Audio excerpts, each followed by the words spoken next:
నమస్తే, welcome to hit TV. నేను మీ మాధురి. ఈ రోజు మనతో పాటు ఉన్నారు కేఎస్ ప్రసాద్ గారు, పొలిటికల్ అనలిస్ట్. నమస్తే సార్. సార్, ఎమ్మెల్యేలకు షాక్ ఇవ్వనున్న బిల్లు, సరిగ్గా పనిచేయని ఎమ్మెల్యేలకు త్వరలో లోక్సభలో ప్రవేశపెట్టనున్న బిల్లు షాక్ ఇవ్వనుంది. ఈ బిల్లు ఆమోదం పొందితే 2 ఏళ్లలోనే సదరు ఎమ్మెల్యే పదవి నుంచి దిగిపోవాలి. పనితీరులో విఫలమైన ఎమ్మెల్యేలను తొలగించాలంటే ఆ నియోజకవర్గంలోని ఓటరు స్పీకర్ కు పిటిషన్ పెట్టుకునే అవకాశాన్ని బిల్లు కల్పించనుంది. ఈసీ దానిని పరిశీలించి ఓటింగ్ నిర్వహిస్తుంది. 75% పైగా ప్రజలు ఆ ఎమ్మెల్యేకు వ్యతిరేకంగా ఓటేస్తే మళ్ళీ ఉప ఎన్నిక నిర్వహిస్తుంది. అంటే ఇది ప్రాతిపదికగా తీసుకోరా? 75% నువ్వు వద్దురా బాబు అని అంటే ఆపోజిషన్ పార్టీ అప్పుడే అపోజిషన్ లీడర్ ఎవరైనా ఉంటే వాళ్ళని పెట్టి నువ్వే ఉండు బాబు అని చెప్తే కాదా? వీళ్ళకి నోర్మెండాస్ అని చెప్పినోడు ఎవరు లేక వీళ్ళు ఈ లేశాలు భరిస్తున్న కొద్దీ ఏంటంటే వీళ్ళు ఎంతకైనా వెళ్ళిపోవడానికి తెగించేశారు. వీళ్ళు వాళ్ళకి బుద్ధి జ్ఞానం ఉంటే నేను ఒకటే విషయం డైరెక్ట్గా చెప్తున్నా. ఇటు తిప్పి అటు తిప్పి ఆ పిల్లి మెల్లో గంట కట్టట్టు మళ్ళీ ఆ స్పీకర్ వ్యవస్థకి ఇస్తే స్పీకర్ అనేవాడికి ఒక డిస్క్రిప్షన్ ఏడిస్తే నిజంగా ఈరోజు ఎంతమంది పార్టీలు మారిన వాళ్ళని లేదా సుప్రీంకోర్టు ఇచ్చిన డైరెక్షన్లకి నాకు కడుపు నొప్పి, తలనొప్పి, చెత్త సెదారం అని చెప్పి ఎక్స్క్యూజెస్ తీసుకుంటాడే చూస్తున్నాం కదా. తెలంగాణలో పార్టీ మారిన వాళ్ళ మీద ఎవరో సుప్రీంకోర్టు డైరెక్షన్ లేనంటే స్పీకర్ హ్యాస్ టు టేక్ వెళ్ళాలంటే నాకు కొంచెం సమయాభావం వల్ల కుదరట్లేదట. ఏంటంత తీసి చచ్చిపోతున్న పనులు ఏమిటో నాకైతే అర్థం కావట్లేదు. ఇక్కడ రెండోది పార్టీ ఫిరాయింపుల చట్టం గురించి పెద్ద పెద్ద శాసనాలు చేశారు. వీళ్ళు ఇడిచి పడిచి మళ్ళీ ఆ స్పీకర్ చేతిలోనే పెడితే అవుట్కమ్ ఏంటి? సుప్రీంకోర్టు డైరెక్షన్స్కే దిక్కులే, ఎలక్షన్ కమిషన్కి వెన్నుముక లేదు. వాడికి పేరుకి మాత్రమే స్వతంత్ర ప్రతిపత్తి ఇచ్చి జడ్డి వేదల్లో మనం వాళ్ళు చేస్తున్న దురాఘాతాలన్నీ మనం భరిస్తున్నాం. ఇక్కడ ఏంటంటే బుద్ధభవన్ ఎదురకుండా కూర్చోబెట్టారు. బుద్ధుని చూసుకుంటూ ఆ ప్రవచనాలు చెప్పుకుంటూ సాయంత్రం శాంతియుత వాతావరణంలో బ్రహ్మాండంగా ఎలక్షన్లు జరిగాయని జడ్డి వేదల్లో చెప్తే మన జడ్డి వేదల్లో వినాలంతే, అంతకన్నా ఇంకేం లేదు. ఎందుకంటే స్పీకర్ చేతికి ఎప్పుడైతే డిస్క్రిప్షన్ ఇచ్చారో అది సభకు నమస్కారం. ఉదాహరణకి చిన్న ఎగ్జాంపుల్ చెప్తా. ఈ 2 ఏళ్ళు బట్టి ఈ పనికి మాల ఏం పని చేయట్లేదని చెప్పి 75% మాలాంటి జడ్డి ప్రజలు కంప్లైంట్ ఇచ్చాం స్పీకర్కి. డైరెక్ట్ గా స్పీకర్ కంప్లైంట్ వచ్చింది, వీడి మీద బై ఎలక్షన్ వచ్చేలాగా ఉంది అని చెప్పి పిలిచి ముఖ్యమంత్రికి 10 కోట్లు 20 కోట్లు శాంక్షన్ చేసి ఆడికి వెళ్ళి తగలెట్టండి అనగానే ఈ 75%లోనే ఈల్డ్ అయిపోయే వాళ్ళు ఉంటారు నెక్స్ట్ ఎలక్షన్ కి. సో ఇవి ఏంటంటే ఓన్లీ ఉమ్ముతడి కార్యక్రమాలకి. వీళ్ళు ఎలక్షన్ కమిషన్ చూడండి నోటా పెట్టారు అనగానే ఈ సాలువలు ఈ రిటైర్ అయిపోయిన ఐఏఎస్ ఐపీఎస్ బ్యాచ్ వాళ్ళు ఉంటారు. వీళ్ళు ప్రవచనాలు మీలాంటి వాళ్ళు పిలుస్తారు.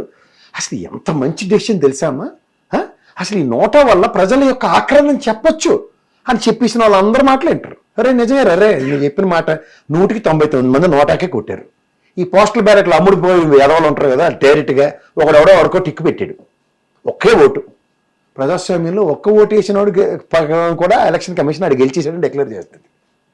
మరి ఎందుకు దిక్కుమాల నోట? ఈ సాలువా బ్యాచ్లు ఈ నోట ఎలా పెట్టారు అంటే మేధావులతో చర్చ చెప్పి. ఎవర్రా మేధా? ఇది చదువుకున్న ఏ అడవకైనా ప్రతి చదువుకో పేరుంది, కానీ ఇది మేధావని ఎవరు ఎలా గుర్తిస్తున్నావు ఈ సమాజంలో చెప్పు నాకు. మహా అద్భుతాలు సృష్టించిన వాళ్ళనే సైంటిస్టులు అంటారు, వాడిని ఎవడు మేధావి అనరు. ఇస్రో శాస్త్రవేత్తలు భౌగోళానికి పంపిస్తారు, ఖగోళ శాస్త్రంలో అద్భుతాలు సృష్టిస్తున్న వాళ్ళు కూడా సైంటిస్టులు అద్భుతాలు సృష్టించారంటారు. కానీ ఈ చెంబు మేళం కలిసి తేలువలు కప్పుకున్న వాళ్ళని ఈ రిటైర్ అయిపోయినాడు ఈ జీవితంలో ఓ డిసెంట్ నోట్ రాసిన పాపాన్ని బోర్డు. ఓ డిసెంట్ నోట్ అంటే ఏంటి తెలుసా? ఒక గవర్నమెంట్ నిర్ణయానికి మనకు ఆర్థిక స్థితిగతులు ప్రభావం చేయట్లేదు కాబట్టి నేను దీన్ని యాక్సెప్ట్ చేయట్లేదని డిసెంట్ నోట్ రాస్తే ఈ మొహానికి చీఫ్ సెక్రటరీగా దానికి మెచ్చుకోవాలి అబ్బబ్బబ్బా అని.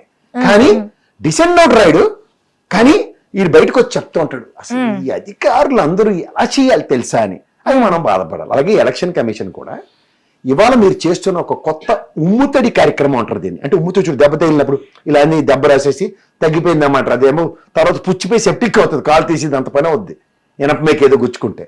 అలాంటి ఉపశమనాలు దయించి ఇవ్వద్దని చెప్పండి. రీకాల్ సిస్టమ్ అన్నది తెలిసింది కదా. ఒక విషయం, రీకాల్ సిస్టమ్ అన్నది ఒకటి ఉంది కదా. రీకాల్ సిస్టమ్ కి ప్రజల్ని పాత్రదారులు చేస్తూ ఒక different development which was taking place in election commission అని ఒక పర్మనెంట్ బిల్లు పెట్టండి. అది కాకపోతే మీకు చేతనైతే ఒక 4 టర్ములు బట్టి ఎలక్షన్స్లో పలానా నియోజకవర్గంలో నిలబడుతున్న ఎదవలు వీళ్ళు, ఈ ప్రతి విధవ ఈ నియోజకవర్గం చేసిన పని ఇది.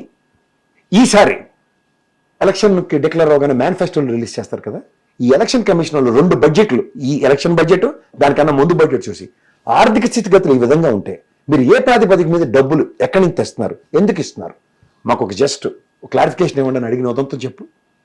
ఇవేవీ లేకుండా వీడి మీద ఇన్ని కేసులు ఉన్నాయి, వీడి మీద తొక్కుంది తోటకూడదు మాకేదిగా ఆడి మీద కేసులోనే నువ్వు ఒప్పుకుంటావు, జైల్లో కూర్చున్నా అలా అసెంబ్లీ రోడ్డు సినిమాలలాగా ఆ నామినేషన్ ఎంత గెలిచింపించేస్తున్నావు కదా, మాకెందుకు ఆ దిక్కుమాల ప్రొసీజర్. నియోజకవర్గంకి వీడు ఏం చేశాడు ఒకసారి 4 పోస్టర్లు పెట్టు, ఎలక్షన్ అవుతున్న రూమ్లో పలానా ఎల్లయ్య ఈ ఊరికి అక్కడ మళ్ళీ అలా పెడితే వాళ్ళు మళ్ళీ ప్రచార వేదికగా ఎలక్షన్ బూత్ ని ప్రచార వేదికగా మార్చుకున్నారు అని చెప్పి కూడా లేవనెత్తుతారు కదా. ఎలా లేవుతారు? వీడు 4 ఏళ్ళు 5 ఏళ్ళు వీడికి ఎమ్మెల్యే ఇచ్చారు, ఏం చేయాలి? ఈ పని చేయాలి కదా. మరి వీడెందుకు చేయగలిగాడు, నువ్వు ఎందుకు చేయలేవు? ఇది కౌంటర్ క్వశ్చన్ మేము వేసుకుంటాం కదా. ఇతనికి 5 ఏళ్ళ టర్మ్లో ఇతను పని చేయలేపాడు, ఇతను పని చేయగలిగాడు, ఇతను పని చేస్తూనే ఉన్నాడు. మేము డెసిషన్ తీసుకుంటాం, మేమే కదా డెసిషన్ మేకర్స్. వాడు ఏం చేసాడో మాకు తెలియదు, వాడు ఏం చేయలేదని ఒక ఇల్యూజన్ లో మేము ఇంకో కొడుతున్నాం, వాడు అదే చేయట్లే. ఇక్కడ ఓవరాల్ గా ఏంటంటే ఎలక్షన్ కమిషన్ ఒక ట్రాన్స్పరసీతో పనిచేయడానికి వాళ్ళ దగ్గర డిస్క్రిప్షన్స్ ఉండి కూడా వాళ్ళు వాడట్లేదు. డిస్క్రిప్షన్స్ అంటే మాకు తేటతల్లో చేయండి, వాడు మీ క్రిమినల్ కేసులు ఉన్నాయి, చెత్త ఉన్నాయి, చదవరు, మాకు వద్దు. మీ క్రిమినల్ కేసులు ఉన్నాయి, వాడు నిలబెడుతున్నారు. కుర్చీల సంతానం 10 మంది పిల్లల కన్నా మీరు చెప్తున్నారు. ముఖ్యమంత్రులు చూసావా, మన స్టాలిన్ ఇవాళ చంద్రబాబు నాయుడు గారు నిన్న మొన్న మాడింది, ప్రజలు పిల్లల కాలని అంటాడు. ఎందుకు వీళ్ళు కానవేల రోడ్లు క్లియర్ చేసేస్తారు? మనతో పాటు మనం పిల్లల కణాలు వద్దో తెలుస్తుంది. ఇప్పుడు మనకి జనరల్ గా మనకి ఇవాళ ప్రజలు ఎంత ఇబ్బంది పడతారో ఎక్కువ జనాభాతోనూ ట్రాన్స్పోర్టేషన్ ఫెసిలిటీస్ లేక ప్రజలు రోడ్లు క్రాస్ చేయడానికి ఒక తీవ్రమైన ప్రభావం ఇన్ని కనబడుతున్నప్పుడు మనం ఆడుకునే ఫస్ట్ ఏంటి, ఎంతమంది పుట్టేశారు రా బాబు, ఆ సిగ్నల్ ఎప్పుడు క్లియర్ అవుతుంది రా బాబు, ఎలా రా బాబు అని ఎవడు పడితే ఆర్లు కొట్టి అరుచుకుని చచ్చేది అదే కదా. మనందరం బండి మీద వచ్చినా కారులో వచ్చినా ఇది వాళ్ళకి ఎందుకు తెలియట్లే? ఎందుకు తెలియదు అంటే వాళ్ళకి Conway clear, crystal clear road మీద జనాలు లేరు. ఇదేదో యూరోపియన్ వాతావరణంలో ఉంది మనకి. అంచితే పిల్లలు కాదండి అనుకుంటున్నారు. రెండవ మాతో ఒక్క 2 రోజులు ఒకే కారు వేసుకుని, మీరు కాన్వే కూడా వద్దు, మీ కారు వేసుకుని లేకపోతే 2 వీలర్ మీద రండి. అట్లీస్ట్ మీరు వేరేంటి అసెంబ్లీకి వెళ్ళిపోవడానికి 2 వీలర్ మీద రండి, వెళ్ళగలరేమో చూద్దాం. ఏమనుకుంటున్నారు? ఇవన్నీ ప్రాథమిక అవగాహన లేకుండా ఫారెన్ కోడ్ పెట్టాల కూర్చోబెట్టి రాజకీయాలు చేయిస్తున్నారు వాళ్ళతో. వాళ్ళు ఇచ్చి ప్రవచనాలకి, వాళ్ళు ఇచ్చి కాంట్రడిక్షన్స్ కి ఎవరు నియంత్రించాలి ఇవన్నీ? ఇది వాళ్ళకు ఉన్నది. సార్ ఓకే, మీరు స్పీకర్ కి ప్రధానంగా బిల్ పెట్టుకుంటే వాళ్ళు నిర్ణయిస్తారు అని చెప్పి ఈసీ చెప్తారు. స్పీకర్ నిర్ణయించడు, వాడు పార్టీకి అబంధ హస్తాల్లో చిక్కుబడిపోయిన వ్యక్తి అతను. ఓకే, అసలు స్పీకర్ విధి విధానాలు ఏంటి? స్పీకర్ లో ఇప్పుడు ఉన్న స్పీకర్ అంటే ఆ విధి విధానాల్లో ఏమైనా మార్పులు చేర్పులు చేయాలంట? చేయలేరు, చేసిన వాళ్ళు కుదరదు. సార్ విధి విధానాలు ఏంటి సార్? ఫస్ట్ అతను పార్టీలకు అతీతంగా అతను ఒక ఇండిపెండెంట్ అథారిటీ, పార్టీ కార్యక్రమాల్లో కానీ పబ్లిక్ డయాస్లో పార్టీలను ఉద్దేశించి మాట్లాడడం ఇలాంటివి చేయకూడదు. అతను independent and is responsible for the entire floor. 175 నియోజకవర్గాలకి ఈ సముచిత స్థానం, సమస్థానం ఇవ్వడానికి అతనికి ఇచ్చిన ఒక గౌరవప్రదమైన స్థానం. ఎందుకంటే ఫ్లోర్లో గౌరవప్రదమైన ముఖ్యమంత్రి గారు ఉంటారు, సంబంధిత క్యాబినెట్ మినిస్టర్లు ఉన్నా సరే వీళ్ళందరికన్నా ఒక అతీత శక్తిగా ఒక వ్యక్తికి ఇచ్చే ఒక డెకరం ఏంటంటే స్కూల్ హెడ్ మాస్టర్ టైప్ అయిన ఈ has to maintain silence and he makes sure that the assembly sessions and all will go on as right manner. Budget allocations లో తేడాలు జరిగిన మీద చర్చా వేదికల్లో సముచిత స్థానం అందరికీ ఇస్తూ దాని అవుట్కమ్ మీద అతను క్వశ్చన్ చేసే డిస్క్రిప్షన్ ఉన్న వ్యక్తి అతను. ఇప్పుడు సే ఫర్ ఇన్స్టెంట్ ఒక మంత్రి పలానా నియోజకవర్గానికి 10 రూపాయలు ఇచ్చే ఉంటాడు, ఆ సంబంధిత నియోజకవర్గ ఎమ్మెల్యే కానీ అతను రెస్పాండ్ అవుతున్నప్పుడు ఈ నియోజకవర్గం మీరు 10 రూపాయలు ఇచ్చారు, దీని ఖర్చు 15 రూపాయలు ఉంది, దీనికి ఆల్రెడీ 6 రూపాయలు ఖర్చు పెట్టారు, ఇంకొక 7 రూపాయలు మాత్రం అలకేట్ చేయాలన్న దగ్గర అతను పూర్వపరాలు ఆలోచిస్తూ సముచితంగా మంత్రి గారు ఆ నియోజకవర్గానికి మిగిలిన డబ్బులు ఏర్పాటు చేయడానికి సముచిత సమయం, ఎంత సమయం కావాలి అతను క్లారిఫై చేయండి, లేదంటే అని బ్యాలెన్స్ చేయాలి అతను యాక్ట్ని. అంతేకాని బుల్డోస్ చేసుకుంటూ పోతూ కూర్చోండి, మీరు మాట్లాడుతూనే ఉండండి, ఇలా ఆగండి, మీరు చేయండి అనే కార్యక్రమాలకి తావులేని స్పీకర్ వ్యవస్థలు చూసిన ఉదంతాలు ఉన్నాయి. ఇలాంటిది ఇప్పుడైతే ఆ వ్యవస్థ లేదు, వాళ్ళకైతే ఇది లేదు. ఎందుకంటే డీకే అరుణమ్మ ఈ లాస్ట్ ఎలక్షన్ మీరు చూడండి, ఎలక్షన్ నోటిఫికేషన్ అంతా వచ్చిన తర్వాత తను ఎమ్మెల్యేగా డిక్లేర్ చేసింది ఎలక్షన్ కమిషన్. ఎందుకది? దిక్కుమాల జీతం వచ్చాక ఆ నియోజకవర్గంలో వీటో పవర్ ఏది ఆవిడకి. 5 సంవత్సరాల తర్వాత ఒక రెక్టిఫికేషన్ లాగా ఈవిడే ఎమ్మెల్యే పాత వాడి దగ్గర జీతాలు తీసుకోండి అంటే ఆడు ఎత్తేసిన కార్యక్రమాలు ఆడు చేసినవన్నీ. ఇది లోటుపాట్లు. దీన్ని సవర్ చేయాలంటే ఎవరిది? స్టెప్లో టు టైం ఉండాలి ఎలక్షన్ అయిన తర్వాత. అప్పుడు descriptions of respect to election commission execute చేస్తేనే ఇలాంటి పోతాయి. అంతేకాని ఈ పనికిమాలని రీకాల్ చేస్తారు. 75% ప్రజలు మామూలు ఎలక్షన్ పెడితేనే 75% ఓటు వేయడానికి సస్తున్నారు. అలాంటిది ఇది పగబట్టేసి స్పీకర్కి రాసి, అరే ఇది నాకు నచ్చట్లేదు, ఎవడికి 190 మంది ఎమ్మెల్యేతోనే పని ఉండదు, ఆ 10 మందికి మీరు ఏంటి ఉద్ధరిస్తున్నారో ఎలక్షన్ టైంలో వాళ్ళు చూపించుకుంటారు సినిమా మీకు. సో స్పీకర్ వ్యవస్థను మార్చాలి అంటారు. మన చేతిలో లేదమ్మా, అది ప్రక్షాళన చేయాలి. వాళ్ళకున్న డిస్కషన్స్ వారమానాలి అంతే, వాళ్ళ పార్టీలకు అతీతంగా చేయాలా. అది అవ్వట్లేదు. అది is been happening from decades together. ఇవాళ రేపట్లో పరివర్తన చెందిపోతుందన్న అపోహలో నేనైతే లేను, అది జరగదు కూడా. ఓకే. దానితో ఇది గుదిబండ్లాగా ఎలక్షన్ కన్నా వీళ్ళకి ఏం లేదు, వీళ్ళు they are under clusters of ఎవరి చేతిలోనో కబద్దాస్తాలో చిక్కుపడిపోయి పప్పెట్ షో చేస్తున్నారు. పైకి మనకి ఈ ఉమ్ముతారి కార్యక్రమంలో రీకాల్ సిస్టమ్ కి ఇంచుమించు సాట్ అన్నట్టుగా చెప్తున్నారు. ఇది నో 1 నేషన్ 1 ఎలక్షన్ అంటూ వస్తున్నారు కదా సార్. అందుకని దానికి చేసి ఈ గిమ్మిక్లు ఇవి. ఇప్పుడు ఇది చూసావా, మనందరం ఆడుతూ ఉంటాం కదా, ఎవడో స్టేట్ డిజాల్వ్ అవుతుంది గవర్నమెంట్, కొంతమందికి నచ్చకపోవచ్చు, విత్డ్రా చేసుకోవచ్చు, ఇలాంటివన్నప్పుడు ఏంటంటే స్పీకర్కి డిస్క్రిప్షన్స్ ఇచ్చేస్తారు వీళ్ళు టెంపరీగా సర్వే అవ్వడానికి. స్పీకర్ వాడు పార్టీ మారాడు కాబట్టి సస్పెండ్ చేసి అనగానే ఇక్కడ నియోజకవర్గ అభివృద్ధి ఇప్పుడు జ్యోతిర్నగర్లో చెప్పాడు ఇంకో బయటకు వచ్చి నియోజకవర్గ అభివృద్ధి కోసం అంటే ఎవడో ఇండిపెండెంట్ మళ్ళీ ఇంత ప్రెస్ మీట్ పెట్టి అరే బాబు నువ్వు మారిన గత 5 ఏళ్ళు నువ్వు ఇది చేయలేదు, ఇలాంటివన్నీ ప్రజలకు ఎవడ అవేర్నెస్ చేయాలా? ఇందాక నువ్వు క్వశ్చన్ అడిగినప్పుడు ఏం చెప్పామా, ఇదేదో సోషల్ మీడియాలో వచ్చినట్టుగా ఉందని, అంటే అది వాస్తవమైన వార్త కాదు. మాటకు చెప్తున్నా, వాస్తవమైన వార్త కింద దాన్ని పోర్ట్రేట్ చేయలేని నిస్సాయ స్థితిలో మనం ఉన్నాం. ఈవెన్ ఆఫ్టర్ ఈవెన్చువల్లీ అది హ్యాపెనింగ్ అక్కడ. సో ఇంత మన వ్యవస్థలో ఇంత గ్యాప్లు ఉన్నప్పుడు హూ విల్ ఫిల్ఫిల్ ఇట్? ఎవరు చేయాలి? నేను నువ్వు ఇక్కడ కూర్చుని we are not even in mainstream media. ఒక జర్నలిస్ట్ గా వెళ్ళి దాన్ని వర్కాదత్తులాగా మైకెట్టుకుని వెళ్ళి నువ్వు అక్కడ అంత ప్రక్షాళన చేసి వచ్చినా సపోర్ట్ సిస్టమ్ ఇది. Your channel has to give that eco system, that system needs to be. ఏమీ లేకుండా అతని మాటలకి ఎక్స్టెండ్ చేస్తున్నాం.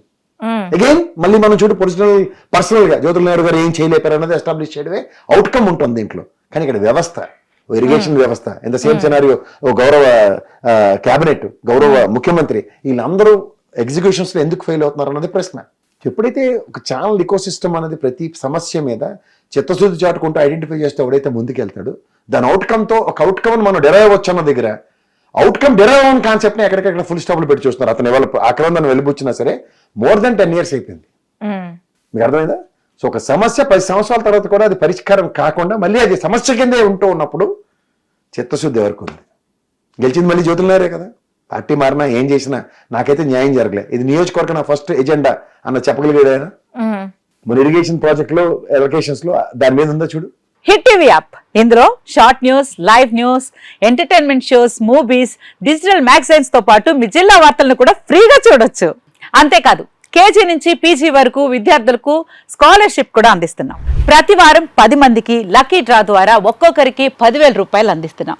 ఇంకెందుకు ఆలస్యం, వెంటనే హిట్ టీవీ యాప్ ని డౌన్లోడ్ చేసుకుని ఫ్రీగా ఎంటర్టైన్మెంట్ పొందండి. Hit TV app. Hit TV app. Please download hit TV app. Hit TV app ని ఫ్రీగా డౌన్లోడ్ చేసుకొని ఎంజాయ్ చేయండి. మీకు నచ్చిన ఎంటర్టైన్మెంట్ కోసం హిట్ టీవీ యాప్ ని ఫ్రీగా డౌన్లోడ్ చేసుకుని ఎంజాయ్ చేయండి. హిట్ టీవీ యాప్ ని డౌన్లోడ్ చేసుకుని ఆస్వాదించండి, ఆశీర్వదించండి. ఇంతమంది సెలబ్రిటీలు హిట్ టీవీ యాప్ ని డౌన్లోడ్ చేసుకోండి అని చెప్తున్నారంటే ఎంత మంచి యాప్ ఆలోచించండి.